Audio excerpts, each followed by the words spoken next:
Q news లో పనిచేయటకు senior video editors కావాలను సంప్రదించవలసిన నెంబర్లు 8688926084. క్షణ క్షణం ఉత్కంఠ.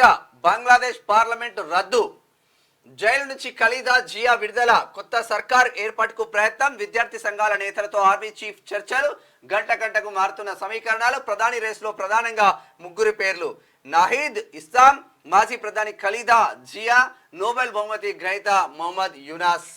యూనస్ ని ప్రధానమంత్రిగా నియమించిండ్రు. అక్కడ బంగ్లాదేశ్లో క్షణక్షణం ఉత్కంఠ నెలకొంది. అయితే దశాబ్దాల పాటు బంగ్లాను శాసించిన షేక్ హసీనా నేతృత్వంలోని అవామీ లీగ్ పార్టీ అధికారాన్ని కోల్పోయింది. ఈ నేపథ్యంలో సైనిక పాలనలో ఉన్న బంగ్లాదేశ్లో తాత్కాలిక ప్రభుత్వం ఏర్పడింది. ఈ నేపథ్యంలోనే ఈ తాత్కాలిక ప్రభుత్వ ఏర్పాటులో ముగ్గురి పేర్లు ప్రముఖంగా వినిపిస్తున్నాయి. బంగ్లాదేశ్ రిజర్వేషన్ల ఉద్యమానికి నాయకత్వం వహించిన 26 ఏళ్ల ఎవరైతే నహీద్ ఉన్నాడో ఆ నహీద్ నాయకత్వం వహించాడు.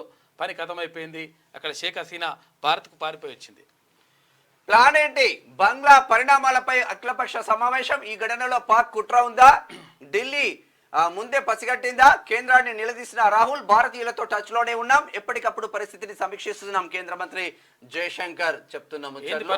క్యూ న్యూస్ లో పనిచేయటకు సీనియర్ వీడియో ఎడిటర్స్ కావాలను సంప్రదించవలసిన నెంబర్లు 8688926084.